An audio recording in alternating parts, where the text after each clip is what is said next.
جب تک سوسائٹی میں یہ چیزیں زندہ نہ رہیں، یہی اخلاق حسنہ، سچ بولنا، امانت داری، اس وقت تک جو سوسائٹی ہے وہ پھر وہ زندہ سوسائٹی نہیں ہے. میں آپ کو ایک اور واقعہ سناتا ہوں حضرت ابو ذر کا. مولا کائنات، مولا کے نام پر ایک علی ابن ابی طالب علیہ السلام، ایک مل کے صلوات دیجیے گا محمد والے اللہم صلی علی محمد والے محمد. وعجل فرجهم. دوسری خلافت کا زمانہ تھا یہ. تو کتنی مرتبہ ایسا ہوتا تھا کہ لوگ آتے تھے سوال پوچھنے کے لیے، اپنا مسئلہ حل کروانے کے لیے. جب انہیں مسئلہ وہ حل ملتا نہیں تھا تو پھر آخر میں کبھی ابو ذر ہوں، کبھی سلمان ہوں، کبھی کوئی اور ہوں، وہ لے کر آتے تھے انہیں درے مدینۃ العلم پر.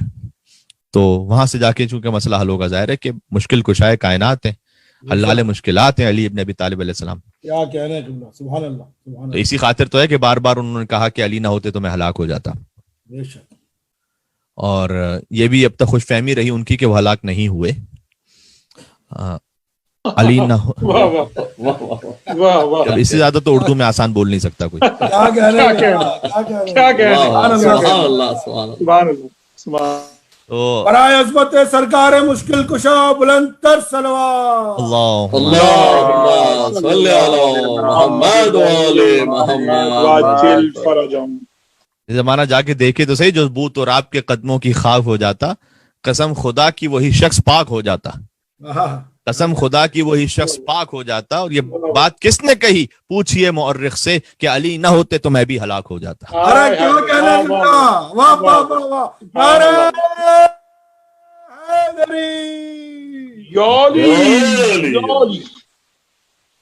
تو معاملہ ایسے ہی تھا کہ ایک شخص آیا، اس سے قتل ہو گیا تھا، لیکن اب حد کیسے جاری ہوگی وہ خلیفہ وقت سمجھ ہی نہیں پائے. ابو ذر لے کر آئے مولا کائنات کے بعد ایک شخص کو، کہ اس شخص کو اس نے مولا کائنات نے اسے پوچھا، کیونکہ 3 شخص اور اس کے ساتھ آئے تھے، 3 بھائی تھے. وہ یہ کہہ رہے تھے کہ اس نے ہمارے باپ کا قتل کیا.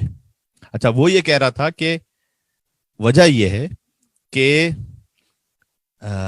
میرا جو اونٹ تھا وہ میں چرا رہا تھا اسے، تو اس کے باپ کی جو ہے زمین اس پہ داخل ہو گیا وہ، اور وہ چونکہ وہاں سے فصلیں کھانے لگا تو اس کے باپ کو غصہ آیا اور اس نے ایک پتھر اٹھایا، اونٹ کو مارا اور اونٹ مر گیا.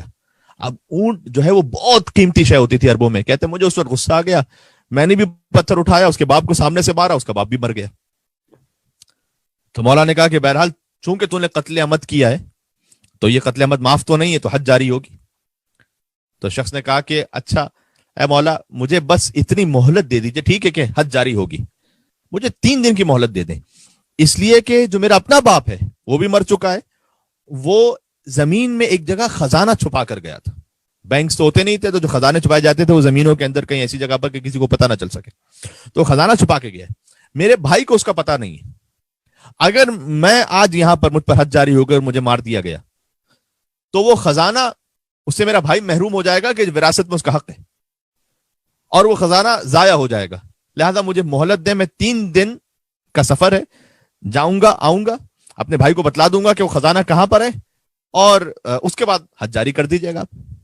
یہ معاملہ تھا کہ جس پر وہ پریشان ہو گئے تھے خلیفہ صاحب کہ اب کیا کیا جائے. تو مولا نے کہا کہ تم جا تو رہے ہو، اب علم امامت سے تو مولا سب جانتے ہیں، لیکن جو حکم شرعی ہے ظاہری طور پر اس پر بھی تو عمل کرنا ہے. مولا نے کہا تم جا تو رہے ہو، لیکن یہاں کوئی شخص ہے جو تمہارا ضامن بن سکے کہ تم واقعا پلٹو گے بھی یا نہیں. تو اس نے دیکھا کچھ ادھر ادھر، حضرت ابو ذر موجود تھے، وہ حضرت ابو ذر جو نے مولا کائنات کے پاس لے کر آئے تھے. کہا اے علی، یہ میرے ضامن ہوں گے. اب اگر مجھ جیسا ہوتا تو میں کہتا ہے بھائی ایک تو یار میں نے کام کیا، اوپر سے یہ کہ یہ مصیبت بھی سنبھالو. اب تو حضرت ابو ذر نے کہا کہ یا ابو الحسن، اے مولا میں ضمانت لیتا ہوں اس کی، آپ چھوڑ دیں اسے. مولا نے کہا دیکھو اگر یہ واپس نہیں آئے تو پھر تم ضامن ہو اس کی حد کے. اس نے کہا کہ حضرت ابو ذر نے کہا کہ ٹھیک ہے جانے دے. وہ چلا گیا. پہلا دن گزرا، دوسرا دن، تیسرا دن ہاپتا کاپتا ہوا، آخری دن تھا. لوگ پریشان ہو رہے تھے کہ ابو ذر پہ کہیں حد جاری نہ ہو جائے کیونکہ انہوں نے ضمانت دی تھی. تو آخر میں ہاپتا کاپتا واپس آیا شام کے وقت، اور آ کے اس نے علی سے کہا کہ اب حد جاری کر دیجئے آپ. جیسے جب وہ واپس پلٹا، سبحان اللہ، تو مولا کائنات نے اسے سوال کیا کہ تم آخر کیوں واپس پلٹے؟ اگر تو نہ آتا تو تجھے کو پکڑنے والا تو تھا نہیں، تو واپس کیوں پلٹا؟ اس نے کہا کہ اے مولا میں اس لیے واپس پلٹا تاکہ وعدے کی وفاداری کی جو رسم ہے نا وہ معاشرے میں ختم نہ ہو جائے. اگر میں نہ پلٹتا واپس تو پھر لوگ پھر کسی کے وعدے پر اعتبار نہیں کریں گے. تو وعدے کی وفاداری معاشرے میں ختم نہ ہو جائے اس لیے واپس پلٹا. حضرت ابو ذر نے جواب دیا جب مولا کائنات نے ان سے پوچھا کہ ضمانت تم نے کیوں لی اے ابو ذر اس شخص کی، تم تو نہیں جانتے تھے اسے؟ کہ مولا میں نے ضمانت اس لیے لی کہ معاشرے تک یعنی معاشرے میں دوسروں تک خیر پہنچانا یہ ختم نہ ہو جائے، اس کی عادت رہے. جب ورثہ نے دیکھا کہ وہ آ بھی گیا ہے، اس نے کہا کہ میں اس لیے واپس پلٹا ہوں کہ وعدے کی وفاداری معاشرے سے ختم نہ ہو جائے.